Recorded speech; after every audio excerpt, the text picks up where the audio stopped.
So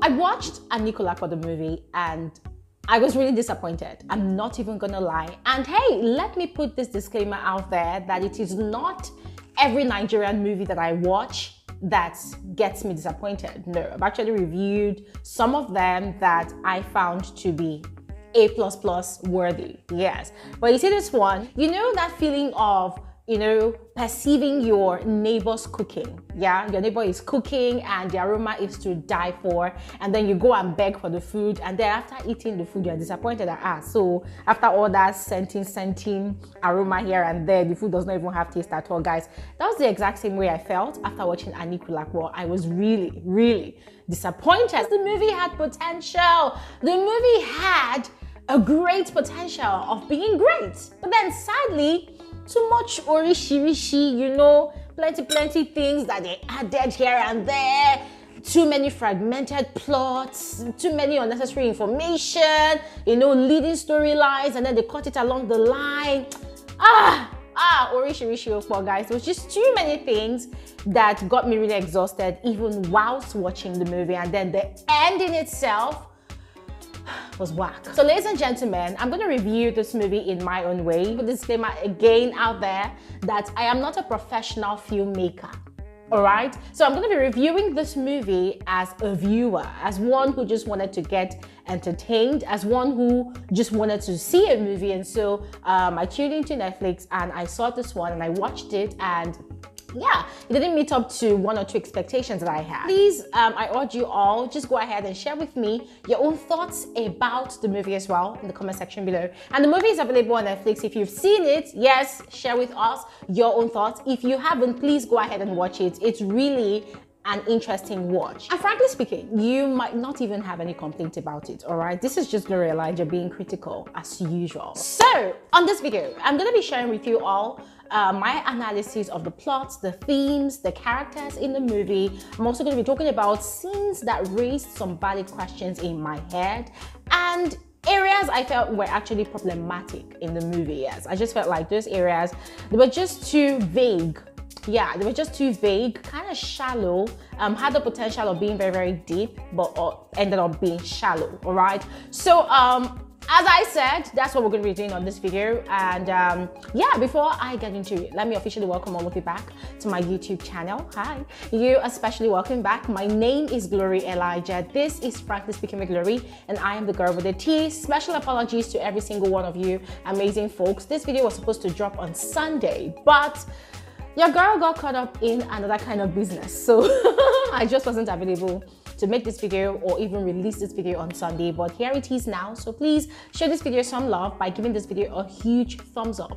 Like this video, please, and feel free to share. Without much further ado, let's get into it. First off, let's begin with the plot. As I said at the start of this video, the movie has a lot of fragmented plot. However, the main plot that the story revolves around is the story of Saru, the Ashoke weaver. So Saru arrives at the town of Bogon on a particular festive day without any connection, without family or relatives that he is going to visit. As a matter of fact, he arrived to the town as a drifter, a loner, seeking greener pastures, seeking a better life. And that was where he met Awaru, an elderly lady who eventually becomes his benefactor. Yes. So Awaru, hey God, guys, please pardon my pronunciation of these words. I'm not Yoruba, so please pardon my pronunciation, all right? So Awaru decided to help him, obviously finding him attractive as a young man. And that was where she offered him a job to work in her clay pot making factory, in quotes, yes. Also offering him shelter, offering him food as well. And then on a particular night, she makes seductive advances at him, and then they had sex. And that was how Saru became Awaru's side toy plaything. Kind of like Sugar Boy. Yeah, like we have modern day now. Awaru became Saru's sugar mommy and benefactor, and Saru became her plaything, right? But she goes the extra mile of helping Saro to get himself established, getting him a 2-bedroom duplex, as I call it. Because it was just very hilarious anyway. So she got him 2 huts.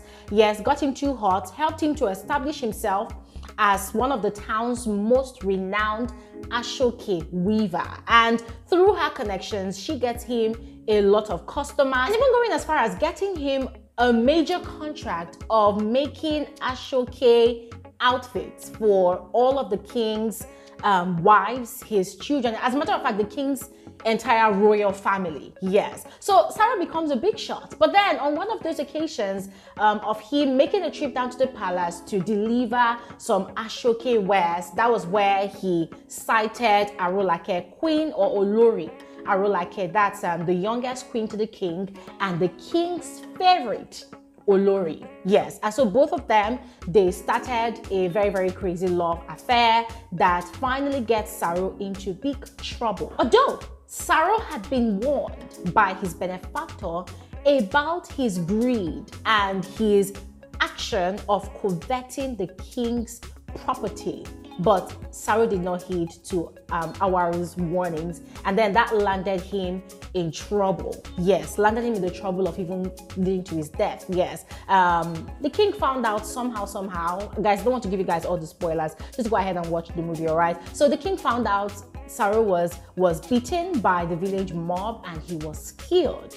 Yes, now before Saro met his sad ending, Saro had also been warned by someone in the village who, presented himself to be a good Samaritan, offering advice to Saro about his relationship with Awaru. Now, guys, you see that line? That is another fragmented plot that the makers of the movie did not fully develop, and it was really disappointing. Yes, because Awaru turned out to be a very, very strong female character that owned her own wealth, that owned her own life, that had her own say, that made her own life's decisions without anybody dictating to her. She has no husband, she has no children, but she is very, very wealthy and one of the officials in the king's, court. And so that kind of sparked up some sort of jealousy in Saro at some point. Yes, because this woman has a lot of lovers whom she had actually turned into her own slave. And then on one of those occasions that this woman was bedding one of her lovers who turned out to be a wealthy merchant, yes, Saro had caught her in the act. And that had also kind of pushed him into cheating on his benefactor with the king's favorite wife. Yes. Now, Saro died, and he died in the process of trying to escape the village with the king's wife. Both of them, they had grown so attached to each other that they decided, that, they've suffered enough in that village, so they had to run away together. And that was the process that they had been caught. Yes, of course, the Olori was not caught, but Saro was caught, and Saro was beaten to his death. In the early hours of the morning of the next day, Saro was brought back to life by the mysterious, mythical, life-giving bird, Akala. Akala is the giver of life. Now, according to the myth that was told at the start of the movie, Akala is that mythical bird that goes around checking the dead in the land and then, checking the ones that died unjustly and the ones that actually died justly. Now, if a dead person died before their time without blame or whatsoever, Akala the bird will bring that person back to life. Now, if that person is guilty of all charges, Akala will allow that person to die. So Saro had faced his judgment with Akala and told Akala his story, which is the movie that we actually saw from the start to that point. Yes, and Akala found Saro guilty. Now, at the point of trying to put Saro back to his death, Arolake jumped out of the bush, and that was where she used the stick and chased away Akala the bird. Now, that is another fragmented plot and another questionable scene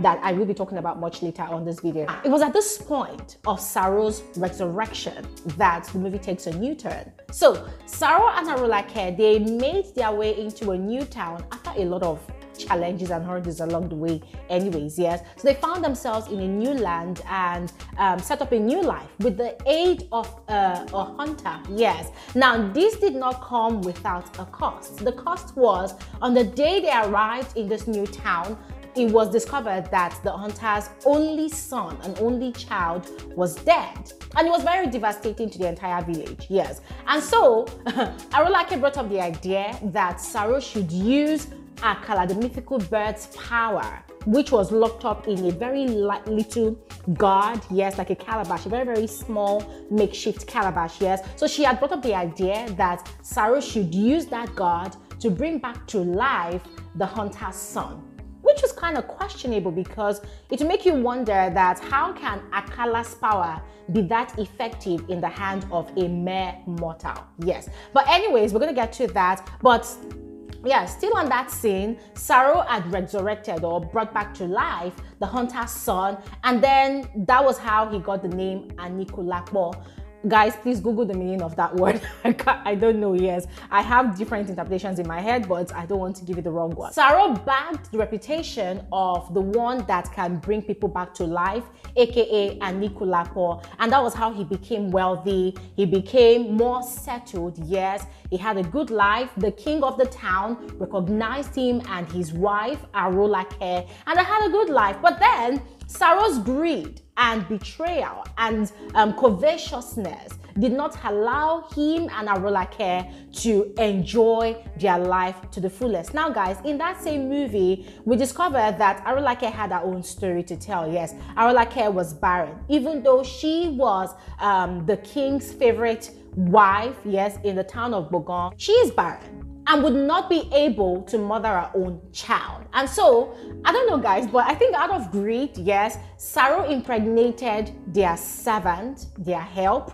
and that one automatically became Saro's second wife, and then she had 2 kids, and then Saro took on another wife, yes, a third wife who got pregnant again, and then Saro was still going on and on doing what he was doing, disregarding the feelings of Arulake, even going as far as giving her a dirty slap on one of those occasions that she had actually confronted him, yes. But then Saro became very, very proud. And so what brought about Saro's downfall in the movie towards the end was when the king's only son had died, and the king has summoned Saro, yes, to resurrect his son, as he had been doing for the past few years in the village, yes. And then that was the point Saro's greed, you know, became very, very heightened, as he had sighted the princess and had made his own demands that for him to resurrect the king's only son and heir to the throne, that the king had to betroth the princess to him. Now, that did not sit well with the entire king's council and the king, of course. Then after a lot of deliberations, the king had agreed to Saro's demand, but then lo and behold, the god failed him as Saro could not resurrect the king's son. And then Saro had discovered that Arulake, who had, you know, out of frustration, left the house, left the marriage, packed her things and left the house on that very same day, had actually emptied the god of Akala's power. Akala's power actually turned out to be sand and dust. And guys, that raised another question, which we're going to talk about on this video. But then, that was how Saro died again. Because of course, the king's interpreter had had enough of Saro's greed and had put Saro to another untimely death again. And at the end of the movie, we saw Akala coming again to come and resurrect Saro, to ask Saro again for the second time what caused his death. And that was how the movie ended. And guys, it was so devastating to me. It was so annoying. Guys, you know what? I have a lot of questions, yes, and we're gonna get into that now.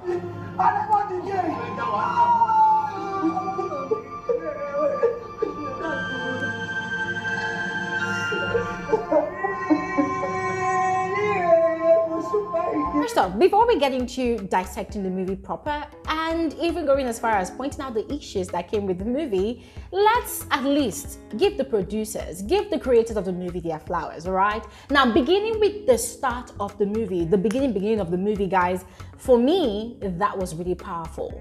The effects, the creation of the Akala mythical bird, guys, that was really genius. I loved it. It looked so believable. It looked so real. I loved it. The effect was really powerful. I had goosebumps watching the start of the movie. Another part of the movie that I really loved was Saro's beaten up face makeup effect. Guys, that makeup was really spot on. Everything looked believable. In fact, generally, all the effects, all the makeup, the costumes, everything in the movie looked believable. And guys, for a second, I felt like I had been transported millions and millions of years back into history, into storyland, yes. And also another thing that made the movie rich for me was the voice of the narrator. The voice of the narrator, it came in handy. It gave it that traditional African historicalness, if there's any word like that, yes. It just made me enjoy just listening to the narrator speaking, yes. And the way the dialogue in the movie was carried out, the way the characters spoke in the movie, guys, it was rich. I loved it. I don't know if that's how old Yoruba language was spoken, yes, but I really loved it. It added this real rich Yoruba-ness, this rich Africanness to the way they spoke. Yes, I really loved it. And what else? Yes, the background music, the sound effects that was used, everything was just properly utilized at the points and at the scenes that were meant to be utilized. It was rich. I loved it 100%. I have no single complaint whatsoever about any and everything, yes, that comes with the effects, background music, everything I've mentioned. I totally loved it. As a matter of fact, in my frank opinion, all of those things that I've mentioned, they added the flesh and the blood to the bones of the movie, and it was perfect. About the cast and the characters that they played, I think they were actually perfect for me. Yes, I think the cast totally interpreted the roles of the characters to perfection. Although sometimes I felt like Saro was kind of muffling his words, yes. And I was wondering, like, okay, is this part of the movie, or I don't know what's happening here? Yeah, I don't know what's happening. Yes, but in general, I think they did it for me. And another character I really loved was Awaru.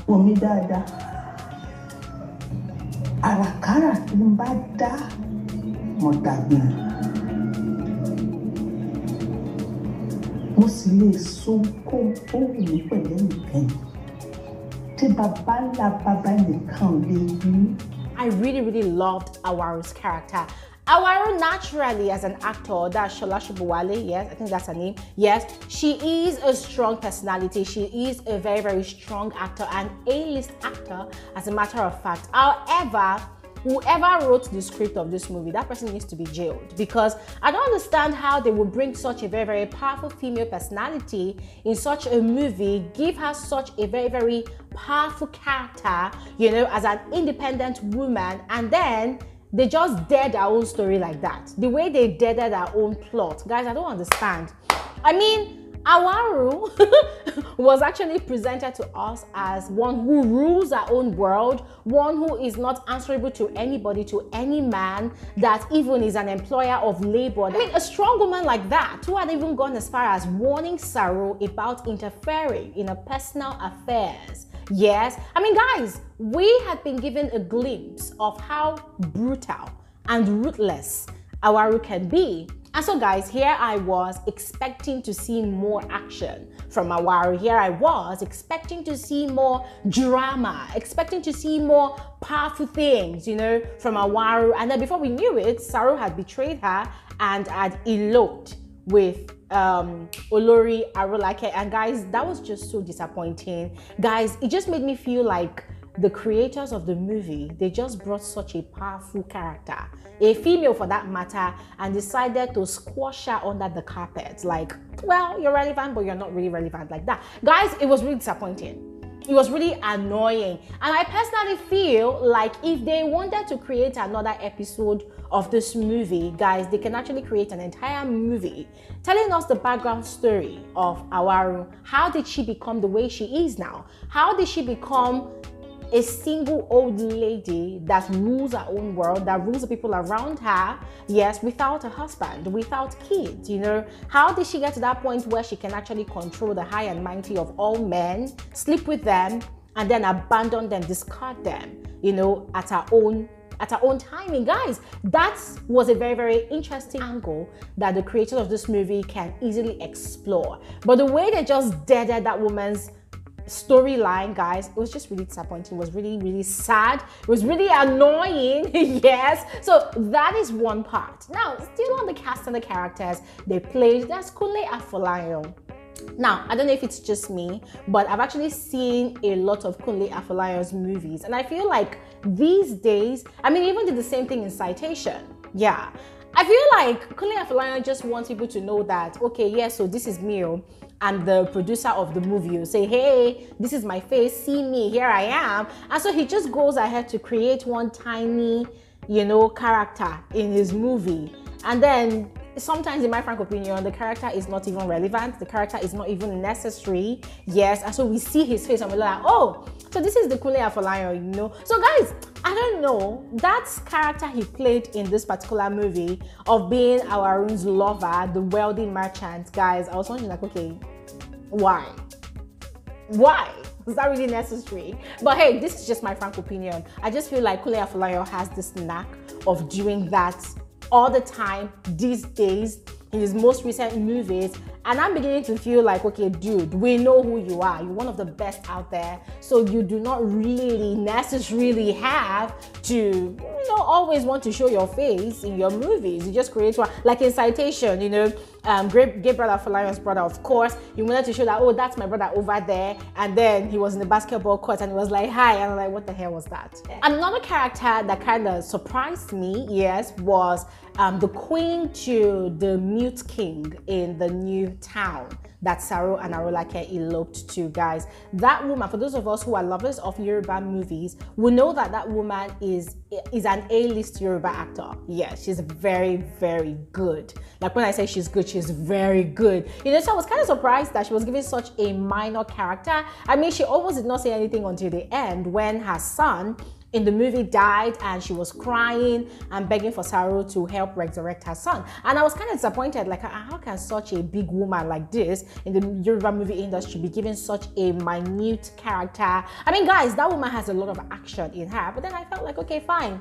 Maybe sometimes it's okay for an A-lister to play the mute character once in a while. But then I still kind of wasn't really satisfied because I know that that woman, if given a major role in the movie moving forward, she's going to really bring a lot of fire, to the set of that movie. But anyways, guys, moving on to the questions I had. I'm going to come to the theme of the movie, which is really important for us to learn about, yes. But let's move on to the questions I had whilst watching the movie. Now, these questions can also double as fragmented plots, yes. Now, first off, there was a question of what happens at midnight at the market. Now, if you all recall the scene where Saro was already working for Awaru, yes, and he was still at the market when the market was about to get closed down, and then this particular guy that would constantly come to advise him against having an affair with Awaru, the guy was warning him that, oh, you are still here at the marketplace, you shouldn't be here late in the night, oh, you will see what happens at night. The guy would ask him, oh, what happens at night? And be like, oh, you stay and then you wait behind and see what happens. Guys, that was a very, very interesting line of thought, a very, very interesting angle that if the creators of the movie had actually utilized, would have actually brought more interesting drama to the movie. But then they just deaded it like that, and I was kind of disappointed, yes. So personally, I was thinking that, okay, fine, that could have been an avenue for Saro to first encounter Akala, the mythical bird. What do I mean? So according to what the narrator told us in the movie from the start, Akala goes around seeking dead bodies and then, judging them based on what did they do and what they did or what they did not do before they died, resurrecting them and then allowing those who actually erred before dying to stay dead, right? So I was thinking that, okay, that could have been a very, very interesting angle to explore if the creator of the movie had actually chosen to do so, but then they did not. And so they allowed such a very, very vital part of the story to just die like that, guys. That was really, disappointing to me. The second question I have is, how was Arolake able to chase away the almighty, the all-powerful Akala, the mythical bird, away from Saro's body, even going as far as ridding him of his power, his resurrecting power, at the point where Akala was judging Saro? Guys, that part was very, very unbelievable. Because from what we heard from the narrator in the movie, Akala is immortal. Akala is powerful. So how was it possible that a mere mortal like Arolake was able to use an ordinary unfortified stick to chase away such a powerful bird, a divinity. How was that possible?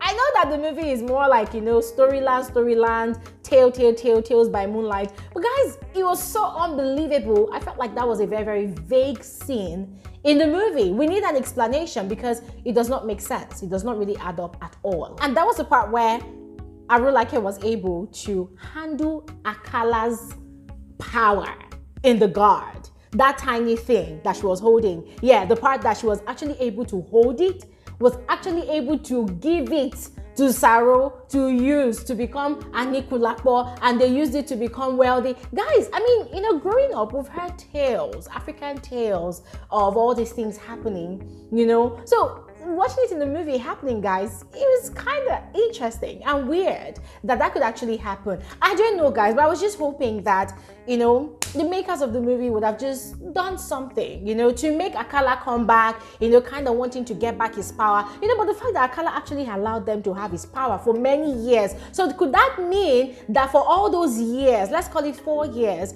that Arulake and Saro spent in the new town deceiving the people that, oh yes, Saro was indeed the bringer back to life, the Anikulapo that they were worshipping, right?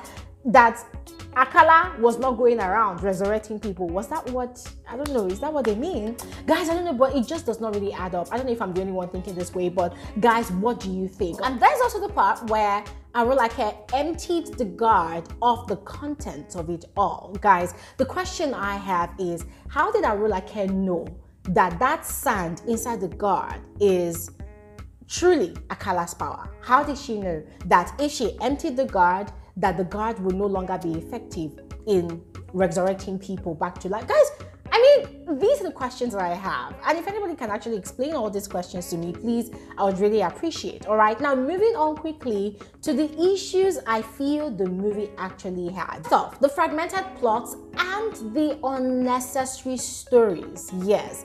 Ladies and gentlemen, in my frank opinion, Awaru is a very, very interesting character of her own that, could have actually presented another angle in this movie that could have made it richer, and more interesting. Yes, because she was presented to us as a very, very strong character in the movie. And if the makers of the movie had decided to explore our own angle, trust me, the movie would have been another huge blockbuster. Yes. Then there's also the part of the night market scare. I talked about it already. Well, why didn't they go into details about that? I don't know. But personally, I feel like if they had, the movie would have gotten richer. Yes. And then there's also the story of the white man's slavery. Yes, that was another conversation that happened in the King's Palace, in the King's Palace of Bogon. Yes. If they had actually explored that part, I feel like the movie would have, had more interesting angles to it. Yes. So it wasn't explored, and I felt like it was very, very unnecessary information. If they were not going to explore it in the first place, why did they bring it up as a very, very interesting and important conversation in the King's Palace? Another issue I felt like the movie had was Akala's return at the end of the movie to resurrect Saro again. Guys, I was wondering, like, okay, fine. Here was Akala that was chased away with an ordinary, unfortified stick, returning after 4 or 5 years to come and re-judge, re-resurrect Saro again. Like, how does that even make sense? How come Arulake was not punished by Akala for stealing his life-giving power, his God? How come Arulake was allowed to go scot-free without being tormented by the bird? I mean, guys, I don't know, but in my frank opinion, I felt like Akala, the almighty, powerful, life-giving, mythical bird, was rendered like an ordinary, harmless bird.